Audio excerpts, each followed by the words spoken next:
Hello. Hi, everybody. It's Wednesday, April 15th, 2026. It's tax day, or the day that you're supposed to have your taxes in. I finally got mine in yesterday, last minute, right? Thank you all for tuning in today. Here in Michigan, it is wet. It's been raining on and off all day. It's very wet outside. It's also kind of humid. I attempted to curl my hair, but it's pretty much gone flat. We had a wonderful storm last night. The storm last night was about 2 o'clock in the morning, 2:30 in the morning, and the sirens were going off. Lots of rain, lots of wind. And in fact, tornado warnings were going off too. So I was awake last night cooking, looking out the window and checking to make sure everything was safe and watching the wind. So that was interesting. So yeah, I'm going live today. So if you happen to be watching, go ahead and say hello in the chat and let me know that you're watching. I'm live on Facebook and YouTube. Let me just check the feed and make sure that everything is good on Facebook and everything is good on YouTube. Yep, face looks good. And YouTube.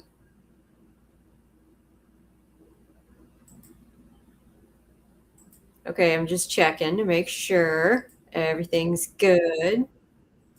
All right, everything looks good. Go ahead and say hello. Let me know where you're tuned in from. As always, I am from the beautiful state of Michigan. Spring is in full bloom here.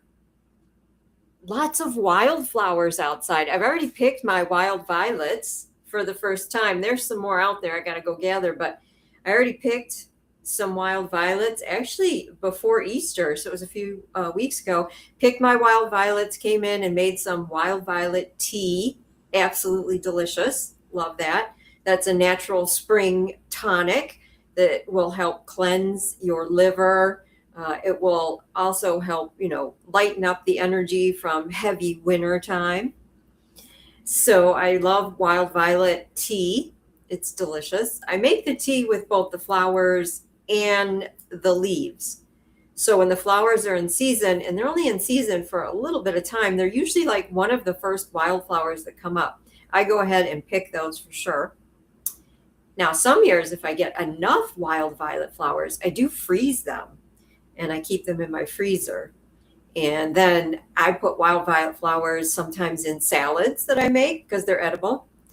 I make muffins, put them in the muffin. I do make jam too. I make blueberry jam that I put some wild violet flowers in, strawberry, put some wild violet flowers in there. It doesn't really alter the taste. You're just getting some more healing benefits from the wild violet. It's kind of a novelty, and they're very pretty if you put them on salad. So thank you all for tuning in. I am Chef Val. I've been teaching healthy, whole foods cooking classes for 29 years. All my recipes are vegan. I do use all organic ingredients. And my background is in macrobiotic cooking. My website is macroval.com. That's where you'll find a lot of information about all my upcoming cooking classes, my lifestyle counseling session, all of my cookbooks, and links to all of my other endeavors, such as the YouTube channel that you're watching right now. I also have a private cooking channel on Patreon, and there's a link right on the website there. I appreciate everybody who's watching. If they could just give the video a thumbs up. And if you have not subscribed to my YouTube channel yet, please hit the subscribe button. Small businesses such as myself, we get absolutely lost in the algorithms. But if you're really popular and you have thousands and thousands of people following you, it shows up in the people's feeds all the time, so they can get more people following them and more people following them. And then small businesses such as myself, we get buried, we get lost. from the algorithms.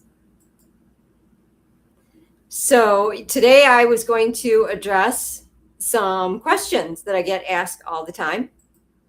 Whenever I teach a cooking class, there's many questions, especially when I do cooking classes at libraries or health food stores or other facilities where there's a large audience.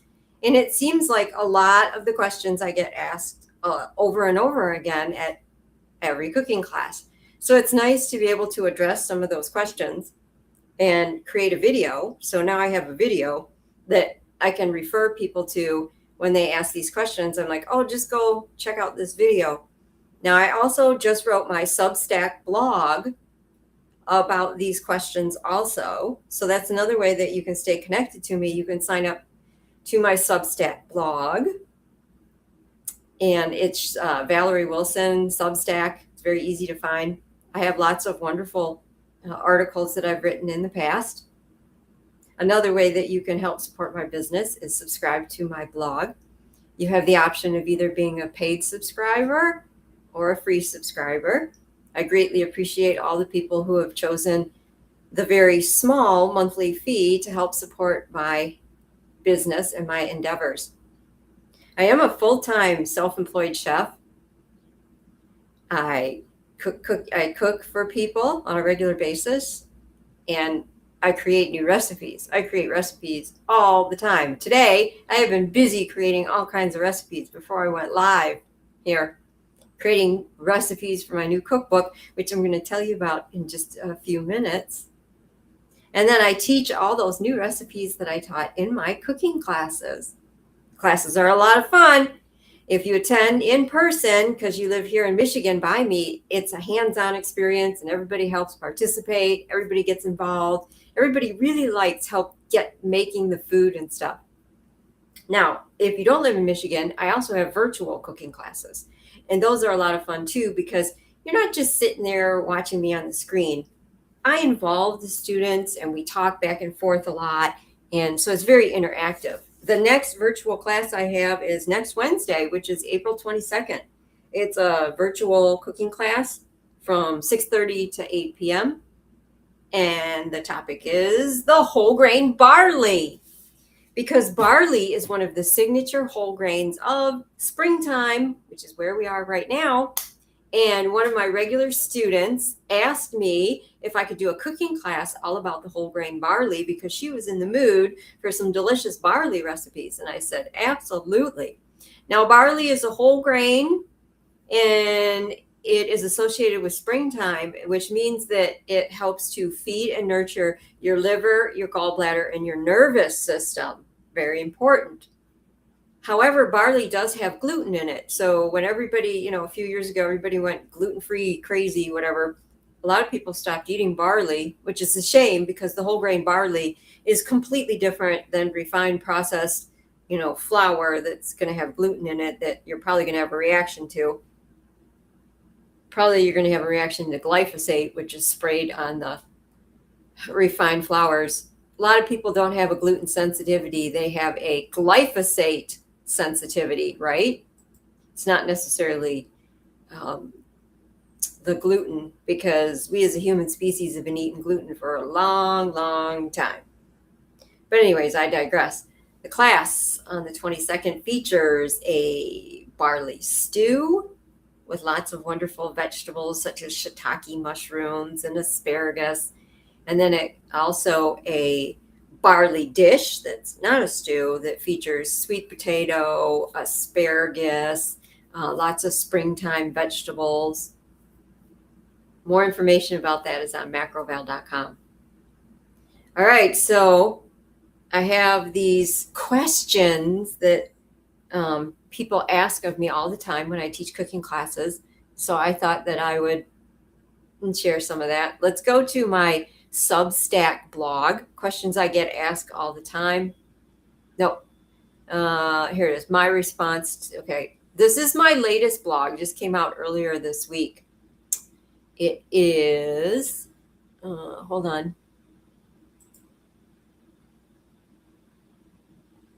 My response to some illogical things people think and say about health food. Mm. Now, I put that in the title illogical things because once people start asking me questions and then I answer the questions, I kind of think, you know, how did they come to that conclusion? But it's because marketing. It's because television and now social media, we're fed a bunch of things that are not necessarily true, a lot of times to sell products, right? So one of the first things that I want to address is I am allergic to this fill in the blank very healthy food. I often get told, like when people ask me questions or whatever, uh, they come up and they say, well, I'm allergic to this, this, this, and this. And I'm like thinking in my head, okay, well, now don't get me wrong. Some people, if they eat a certain food, they have a severe allergic reaction. And I'm not talking about that. That obviously is something that you have to address. I'm talking about someone thinking that they have an allergic reaction when they eat something and blaming a certain food. So my question when I'm talking to someone is always like, well, did you get an allergy test? Did you find out what certain foods are you allergic to? And because this is an actual exchange that happened to me at the farmers market here in Michigan. I have a booth at the farmers market. I have for, God, what is it, 16 years now? And a customer came up and I sell organic sugar-free jam along with vegan, healthy, organic desserts at the farmers market. And this person came up and they were looking at the different flavors of jam and they said, I'm allergic to strawberries. And I said, oh, sorry to hear that. And, how do you know you're allergic to strawberries? Are you ready for this? This is their answer. Well, they drank or eat whatever, a strawberry shake from McDonald's and had an allergic reaction. I'm like, what? Of course, I didn't say that. I'm very professional and I didn't, whatever, but I gently informed the person that there are no strawberries in a McDonald's shake. All that's in a McDonald's shake are artificial flavorings. So, artificial strawberry flavorings, chemicals, and dairy. And dairy, the animals that are raised for our dairy are fed growth hormones, given huge amounts of vaccines, given antibiotics. And so all of that is in the dairy that you're consuming. Not to mention that dairy is one of the foods that triggers allergies the most because the human species, once it's weaned off of its mother's milk, becomes lactose intolerant and cannot properly digest dairy. But we live in a culture where people keep drinking their milk and they are addicted to dairy. And so they're addicted to cheese and they can't give up cheese and they eat it and they eat it and they eat it. And they have all these allergies. So they blame the thing that they might eat that would seem to give them a reaction when in actuality, it could be from chemicals, growth hormones, dairy, and another food that I talk about a lot that you need to get rid of is white refined sugar. White refined sugar causes inflammation in your system, and the inflammation is going to make the allergies worse. So I get people say to me that they're allergic to like the healthiest things, like, oh, I'm allergic to, fill in the blank, corn, or which is a whole grain, or I'm allergic to just fill in the blank, something really, really healthy. And I'm always surprised, like I can't believe, that the person is allergic to that. Well, are they really allergic to it? Or are there other things going on that you don't really know unless you really talk to the person and get to know the person and to come to the conclusion that you're allergic to strawberries because of a McDonald's strawberry shake? Well, I just, that's really something. Yeah.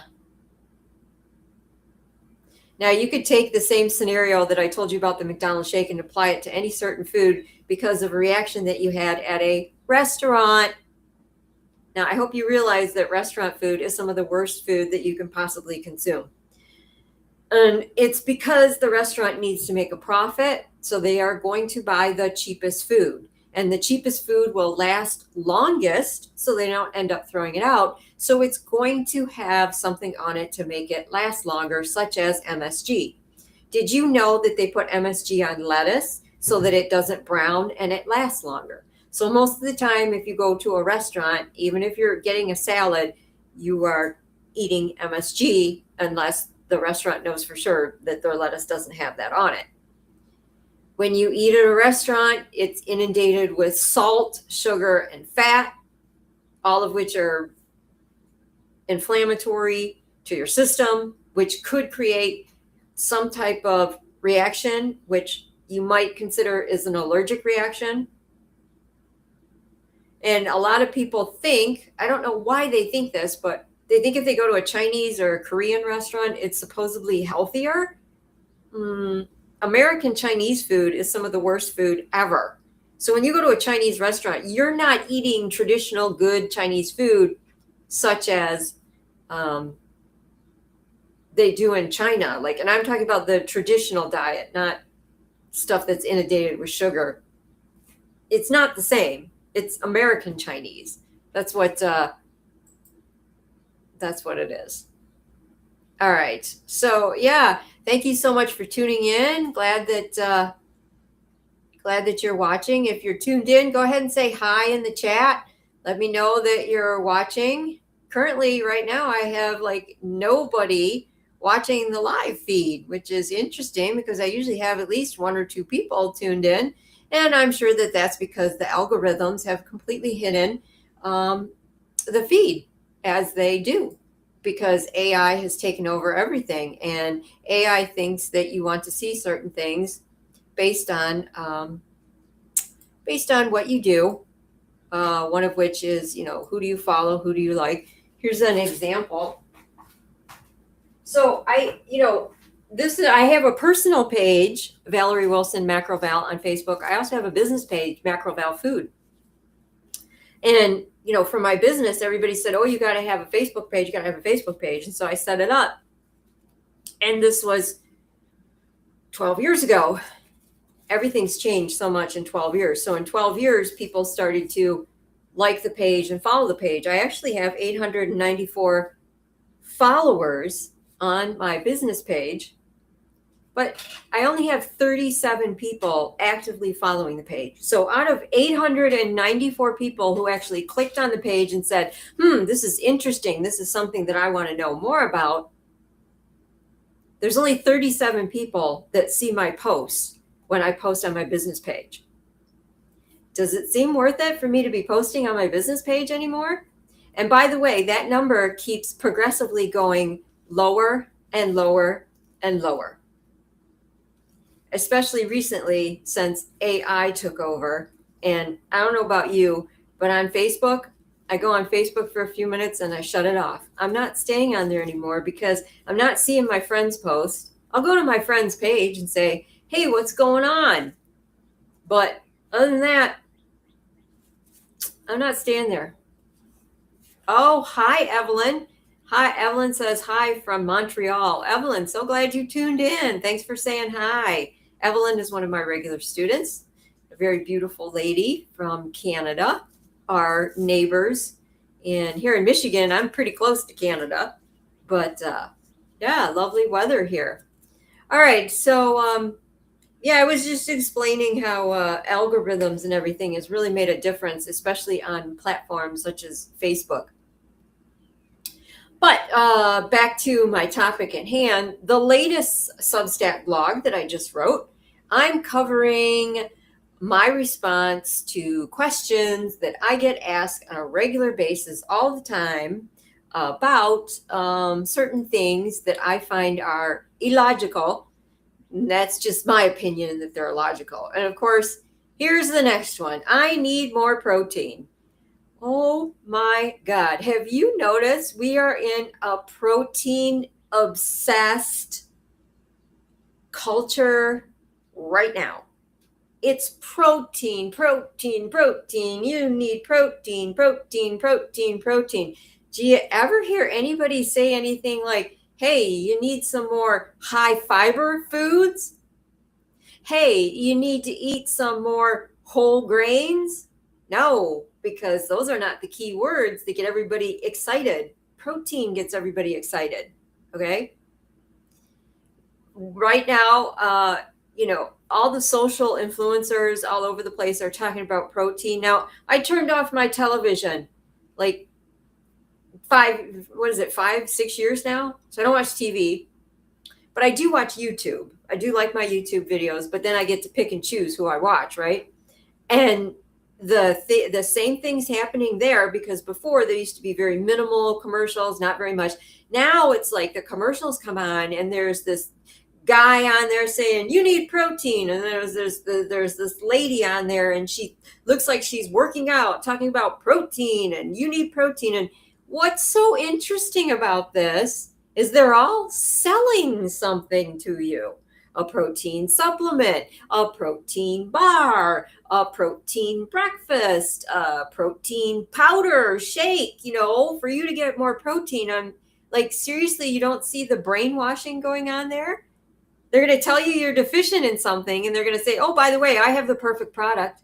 No, not those other products. Me, I got the perfect product. Buy my perfect. Here it is. Boom. Bye. So when it comes to protein, protein is important in your diet. Protein builds muscles. It's very important, but it's not the most important. You have 3 vital nutrients that the human body needs in order to be healthy and survive. They are complex carbohydrates, protein, and fat.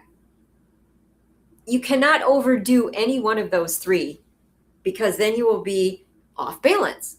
So if you're eating too much protein, that's not going to work. If you're eating too much fat, that's not going to work. And if you overeat even complex carbohydrates, which I love, you can get to a point where you overeat them. So you got to have a balance. And when you sit down and you eat your plate, actually the largest portion on your plate should be the whole grains, the complex carbohydrate, the high fiber foods. So that high fiber foods would also include your vegetables. Well, when these people are going on and on about protein, protein, protein, protein, they're not talking about vegetables most of the time. Although vegetables do have some protein in it, which most people don't realize, but they're just going on about protein. Now, as I said at the beginning of my video, I am vegan, so I don't use any animal products. And so there are a lot of diets out there that are the carnivore diet and the, high protein diet and all this other stuff. And they're just remade versions of the Atkins diet. They can claim to be different. They can claim to be paleo. Hey, this is what our paleo ancestors ate, which, by the way, it is not.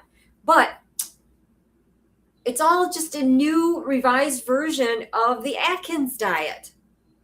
And the Atkins diet was a long time ago. It was a way to lose weight.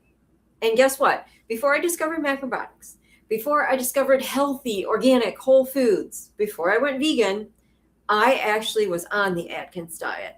Why? Because I wanted to lose weight. I was very young because I discovered macrobiotics. I didn't write it down. Couldn't you just kick yourself that long ago? You didn't write it down, but I was in my early 20s. I want to say 24. 23 or 24 is when I read Dirk Benedict's book. And so it was before that I tried the Atkins diet because I wanted to lose weight. And I did lose weight. However, I also had some health conditions that I found out later from eating that high protein diets. I weakened my kidneys. From being on that unhealthy, unbalanced diet. So again, the high protein diet is a lot of times the carnivore diet. But I have also seen in the vegan community, people go on and on about how you got to have more protein, more protein, more protein, more protein.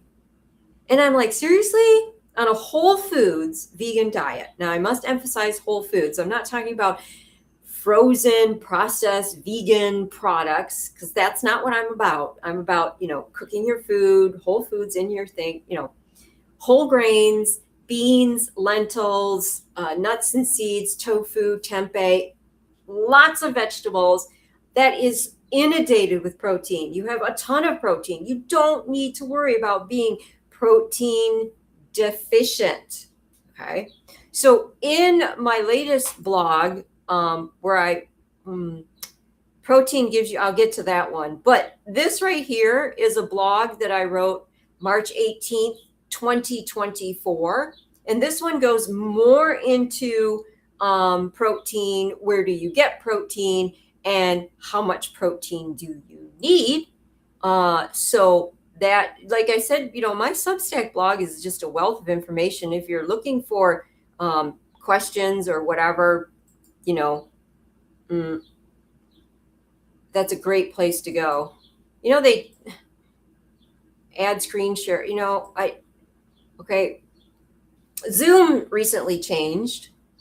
I'm not on Zoom, I'm on Restream. And so Restream, I'm like trying to figure out how to stop screen sharing because they changed everything. I can't figure out how to stop screen sharing. This is very frustrating. Hold on. I think I just did it. Oh, I did it. Don't you just love when they change things and you can't figure it out? And you've been doing something for a while and then it goes wonky on you. You can't figure it out. All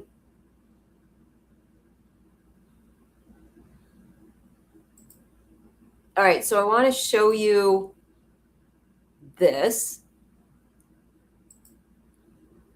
This is the one that was written on March 18th, 2024 about protein. Protein is a complex molecule found in almost all living things. Proteins are the best source of raw materials for the vital process of growth and repair. Muscles, yes. How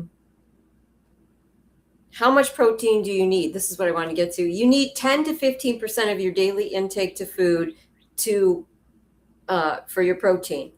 Some think that that's a high estimate, but that's what they recommend. Now, if you eat too much protein, it can result in too much uric acid, fat and cholesterol in the body tissue and the blood if you eat too much protein. Now, excess acid and fat in the blood can wash away stores of essential minerals such as iron, magnesium, zinc, phosphorus, and calcium. So again, you got to be careful not to over consume protein. And the next, that's weird. Welcome to live chat. Yep. Protein gives you energy. This is another one I get asked all the time when I teach cooking classes. And it's one that really makes my head explode because you have 3 vital nutrients: complex carbohydrate, fat, and protein.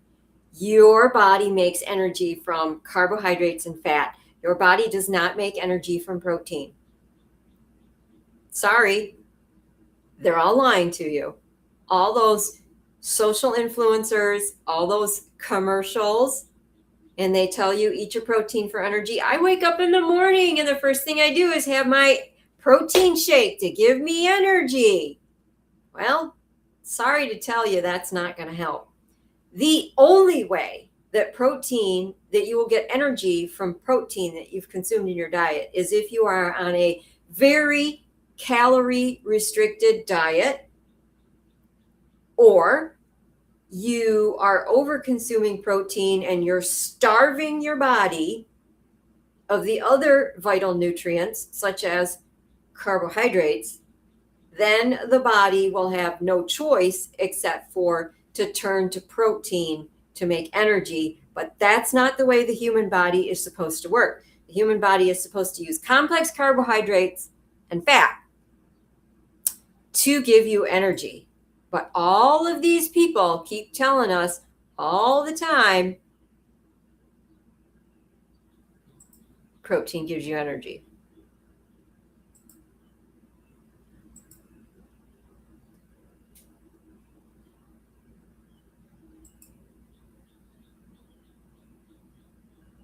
And here I address it in the blog.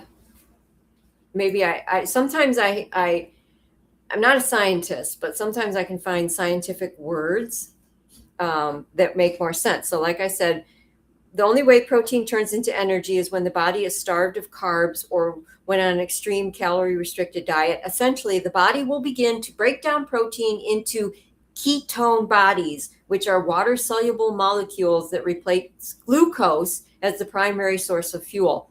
Technically, that's what happens. Okay. So that's protein.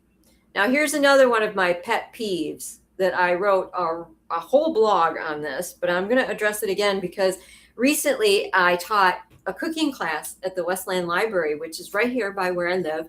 And there was lots of wonderful questions, and I'm so grateful for all the questions. But, somebody told me that, someone I know is on this diet, blah, blah, blah, and they stopped eating lectins. And I said, why? Why did they stop eating lectins? Lectins are where you find the anti-cancer property in the food. And the person looked at me. They didn't know that because they had been listening to the hype.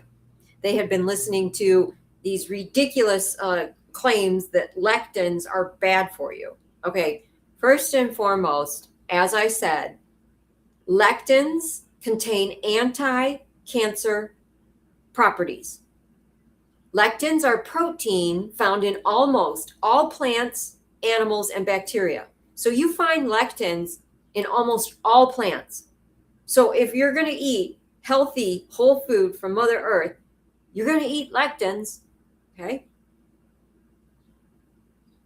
Now, eating foods that are very high in lectins is almost impossible to do because the foods that have the highest lectin contents need to be cooked, okay? Such as whole grains and beans and lentils and things like that. You're not going to eat them raw, okay? And when you cook these foods, the lectin count drops. So Mother Nature doesn't make any mistakes. Our food is right outside for you to eat. It's grown out of Mother Earth, and it was created perfectly to grow out of Mother Earth and have everything in it that we need to remain healthy. And one of those things is called lectins, and it has anti-cancer properties, and it's found in almost all plants. And all of our ancestors, no matter where you came from, even if you want to go back to Paleolithic times, they gathered food from outside Mother Earth, and they gathered whole grains. So these people who are avoiding lectins are listening to one particular quote unquote doctor, and he's telling you not to eat whole grains. Not a good thing. Okay. Now, what's so interesting is there are some scientific studies. There are scientists who are actually taking food and they are isolating the lectins in the food to show that they have strong anti-cancer properties. And they're trying to figure out how to take those properties to turn them into drugs to treat people with cancer. Now, I'm not a fan of drugs. I'm not a fan of prescription drugs. I'm not a fan of this road. I bring this up only to tell you, to demonstrate the strong anti-cancer properties in lectins, that scientists are actually studying this. Okay, so they're actually currently looking into this, studying this. This is what they're doing. Okay. Now I wrote a blog about lectins, a really good blog. Hold on. I'm going to show you that blog too. I know I'm doing a lot of screen sharing. I just want you all to check out this information because it's very interesting. So this is the blog from November 28th, 2023, where I wrote even more about lectins. If you're all interested about lectins, here are some links, and you get these links when you go to the blog. They are scientific studies. They are links that take you to the scientific studies that show you. See, here's another one here. Here's another one here. So I've indicated 3 websites right there in this blog that you can go to. You can learn more about the scientific studies. So other crazy claims about eating lectins. It has been said that eating foods with lectins can create holes in your digestive tract or create an autoimmune disease. Oh my God, this is so not true. Holes in your digestive tract can be created if you take certain type of pharmaceutical medications, including antibiotics. That's how you get holes in your intestinal tract. Also from chemicals that are known to kill bugs. They kill the bugs by exploding their stomach. So if you eat these chemicals, the same thing is going to happen to you. An autoimmune disease is created by your body being too full of toxic heavy metals, usually brought on by, again, pharmaceutical drugs, vaccines being the best way to get too much heavy metals into your body. So if you have an autoimmune disease, you have an overload of toxic heavy metals in your system, which are not created by healthy whole foods from Mother Nature that contain lectins. That's not why you have holes in your digestive tract or why you have an autoimmune disease. It's from pharmaceutical drugs and chemicals. That's why those things happen. So this is something that when someone says that they're avoiding lectins, again, my head just wants to explode. I have to ask them, why are you not eating all these really healthy foods that have anti-cancer properties? Don't you want the anti-cancer properties that are in these foods? Well, maybe not. I don't know. So let's see, what's another question I get asked here? Hey, if you're tuned in, go ahead and say hi in the chat. Say where you're tuned in from. Greatly appreciate it. It's raining here in Michigan. It's pretty wet, but it's 69 degrees, so it's pretty nice. Beautiful spring day, right? Spring day, yes.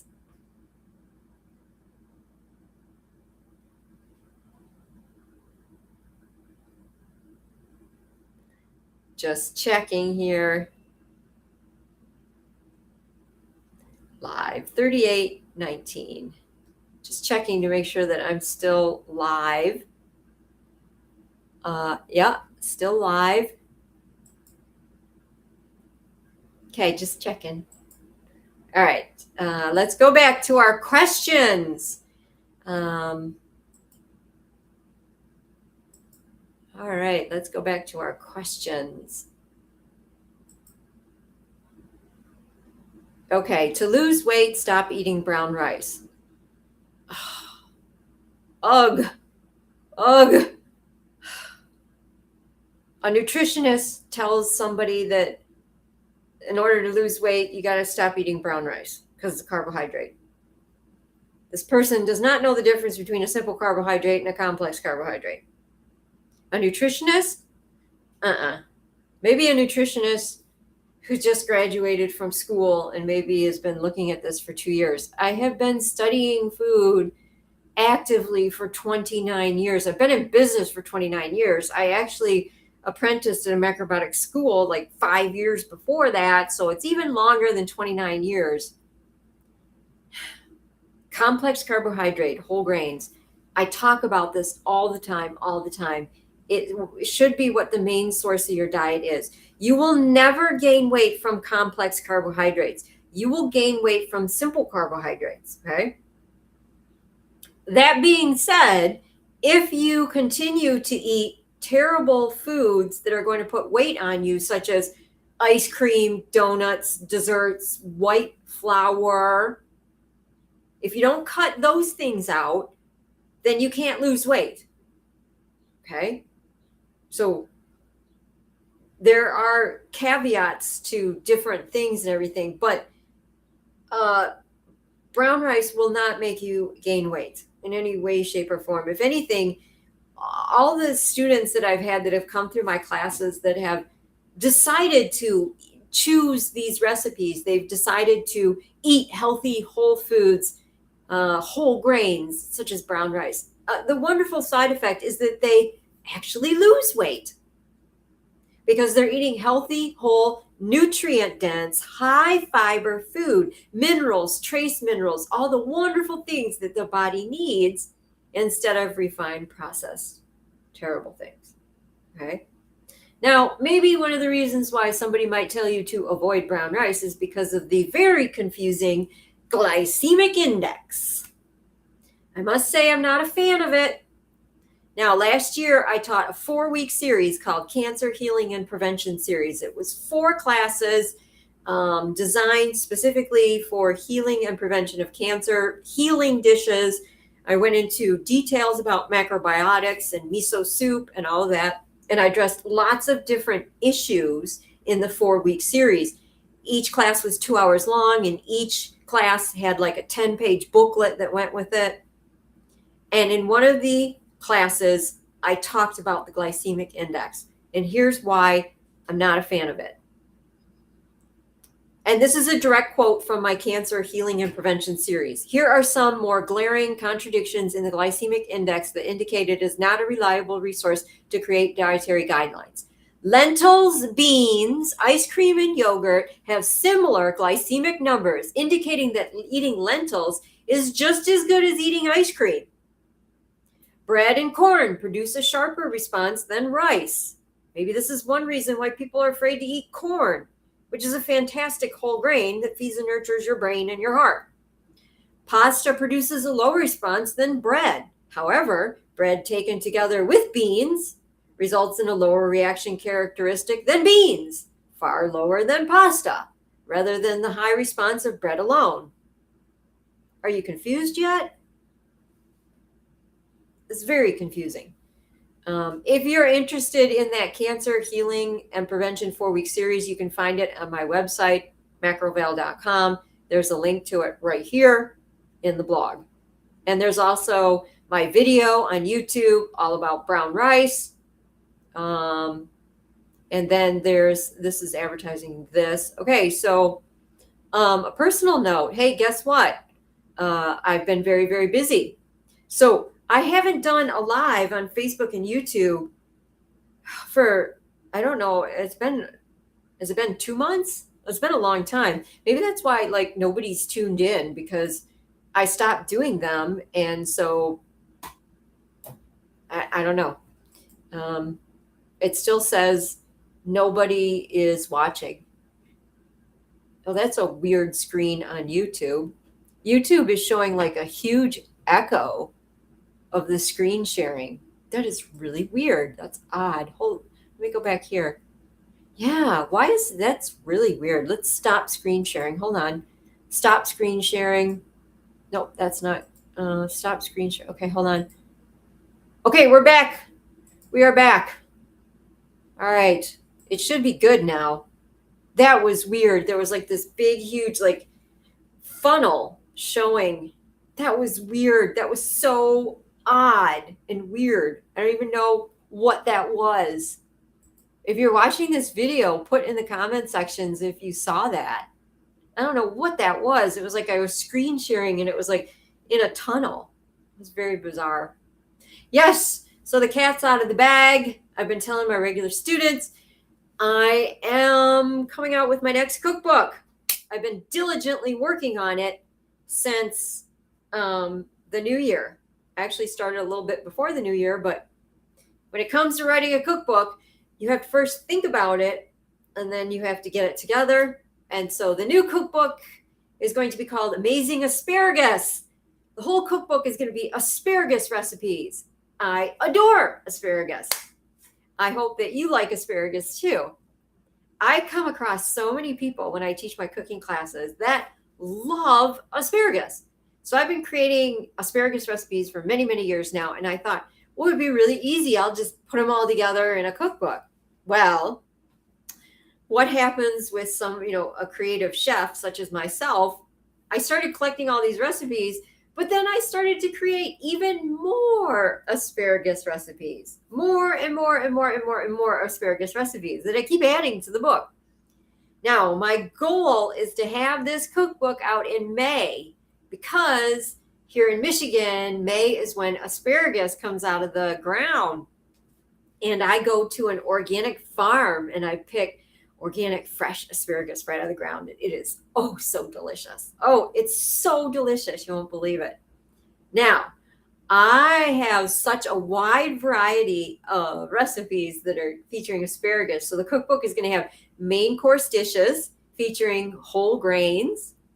It's going to have side dishes that are mostly just vegetables.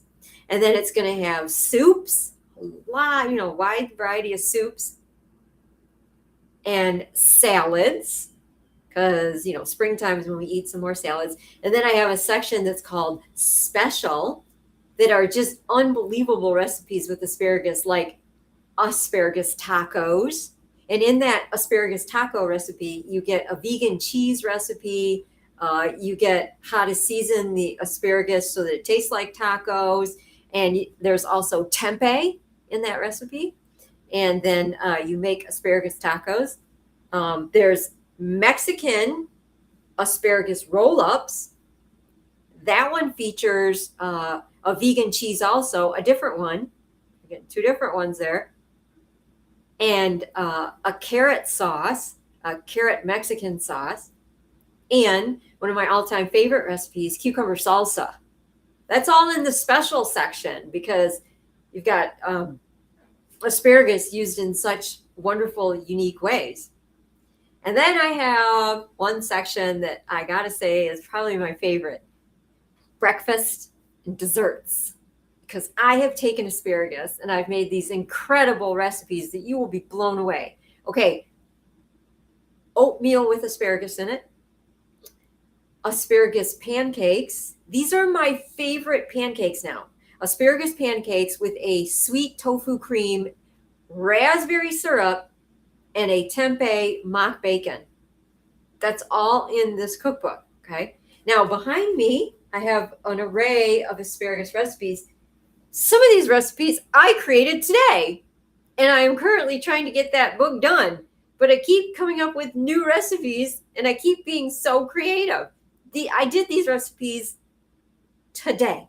I've got miso soup. Now, there's two different miso soups coming up in the cookbook. This one here is made with a mellow miso. This is definitely a very light miso soup featuring the light miso asparagus, obviously, because that's what's in the cookbook. And this one has watermelon radish. So I'm totally in a watermelon radish kick right now, too. So you'll notice this salad. Oh, my God.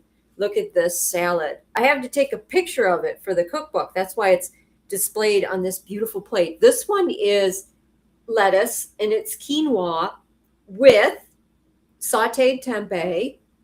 And this one has chopped up watermelon radish and broccoli, cauliflower. And the flavoring on this one, the dressing is like a sweet, salty, stone ground mustard. I adore mustard, all kinds of mustard. So that one features stone ground mustard. Now this one features Dijon mustard. This one is a quinoa salad. This one has more quinoa than lettuce. This one has more lettuce. This is more like a lettuce salad. This one is quinoa and cubes of tofu. Okay. And this one has a Dijon mustard marinade, and the tofu is cooked in a Dijon mustard marinade. This one has arugula, carrots, and I wrote it all down. I'm trying to think. This one has yellow summer squash, a little bit of purple onion, very, very colorful. This one here is a very hearty meal. Some of the really cool things that I've created that's in the new asparagus cookbook. Asparagus guacamole. Yes, there it is. Asparagus guacamole. Now I have to tell you, my mom doesn't like asparagus. So I tell this story in the introduction of my new asparagus cookbook. I never had asparagus growing up as a kid because mom didn't like asparagus. So I moved out of my parents' house when I was 18 and I started grocery shopping for myself, and I came across asparagus. The first time I had asparagus, it was canned asparagus. This is when I was really young. I didn't know about healthy food and everything. I bought it. And even though it was canned asparagus, I thought it was absolutely delicious. I discovered asparagus.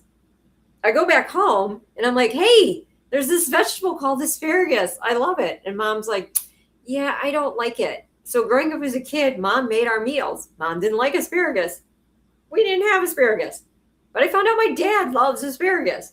And then my sister loves asparagus now too. So we get asparagus now. So anyways, my mom makes guacamole. She loves guacamole. I don't like guacamole. I don't like avocados. Don't like the taste of them. And usually guacamole has tomatoes in it. And I do not cook with nightshade vegetables. And I am not a fan of tomatoes. I don't eat tomatoes because they're in the nightshade family. So I took asparagus and some other, ingredients to make it creamy. And I just put the seasonings and the flavors of guacamole in here. And I thought it was delicious. So we got together at Easter. Our family got together at Easter. And I brought asparagus guacamole. And I told mom, I go, now I know you don't like asparagus, but I made this asparagus guacamole. And mom's like, well, I'll try it because I like guacamole. She loved it. Could not stop eating it. And then she asked me, so what's in it besides avocados? I said, Mom, there's no avocados in it. I don't like avocados. It's just asparagus. Of course, and the other ingredients too, right? So that's the asparagus guacamole. That's a recipe that's in there too. Now I was having some fun. So here's I always like to have something like a snack or a to-go thing, but I don't want it to be a dessert. I don't want it to be a cookie or something sweet. So I like savory. These are savory corn muffins, obviously featuring asparagus, and they also have cooked brown rice in them. This is fantastic for you if you're going somewhere and you need to take a snack, but you don't want something sweet and you want something that's going to give you energy. We got the brown rice, complex carbohydrate. We got the cornmeal, complex carbohydrate. And we've got all the asparagus. Vegetables, right? It's a corn muffin and it's savory. You could also serve this at a meal. This is a great meal thing. Now on the sweet side, this is my new favorite muffin. I have made this recipe since I created it a few weeks ago so many times. And I taught how to make these muffins in last week's in-person cooking class. They are asparagus muffin with blueberry in the middle. I put blueberry jam in the middle. Nice and moist and soft and sweet. I love these muffins.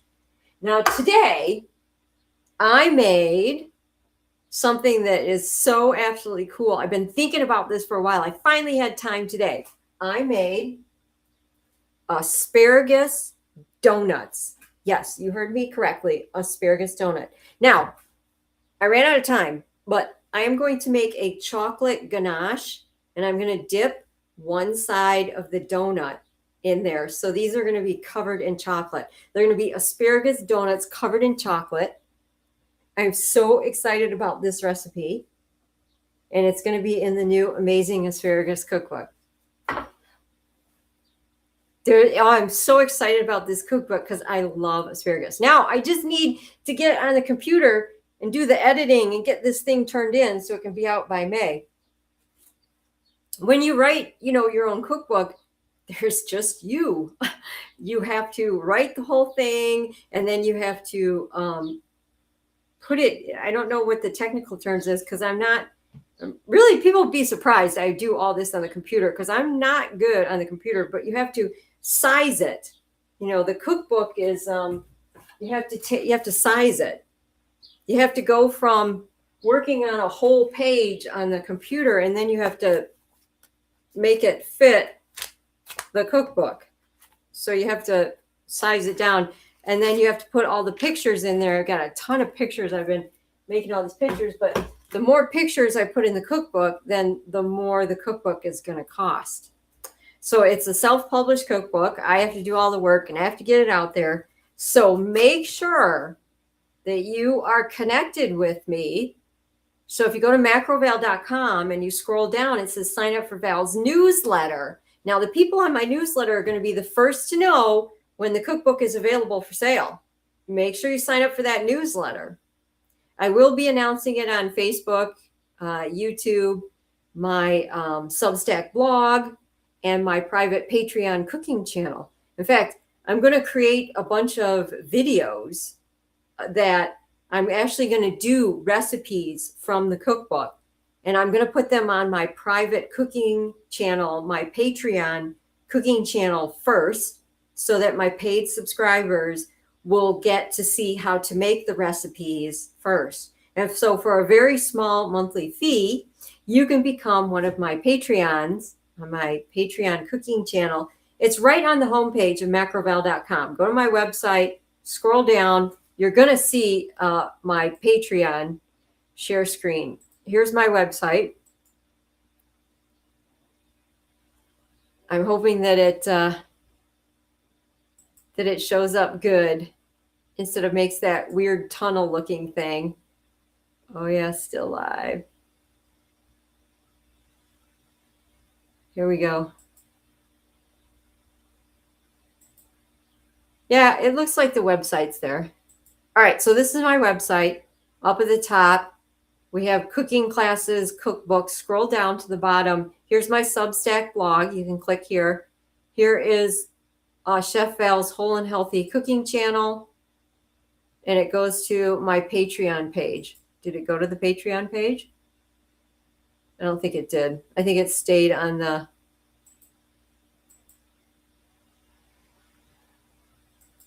That's weird. It stayed on the website. It didn't share the Patreon page. I don't know why. Oh well.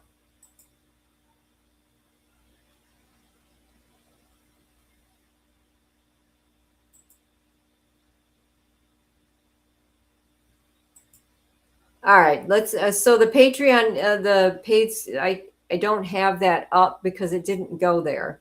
Hold on. My website, yeah, personal chef services, lifestyle counseling, cooking classes right here, cooking classes. You definitely want to go to that website. This is the one I already taught. This is the one that's coming up next Wednesday with barley, next Wednesday. Okay, hold on. Apparently the screen sharing has stopped. Oh my. Yeah, the screen sharing has stopped. That's okay. Yeah, so thank you so much for tuning in. Okay, so basically no one tuned in. That's really interesting.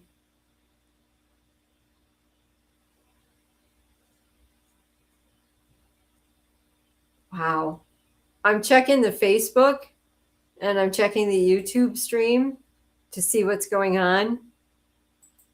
Yeah. Well, I appreciate Evelyn for tuning in. I guess she was the only person who tuned in. Thank you, algorithms, for hiding my content. Greatly appreciating being invisible to everybody. It's like talking to the wind. Well, hopefully some people will watch this on replay and get some wonderful information that I shared. If you do watch this on replay, you can go ahead and comment and say hello. And I always respond to my comments. Ask me any question you want. I can answer your questions too. And make sure you stay tuned for May when I release my amazing asparagus cookbook. I'm going to end the live stream now. Thank you so much. Greatly appreciate it. And remember, get in the kitchen and cook healthy.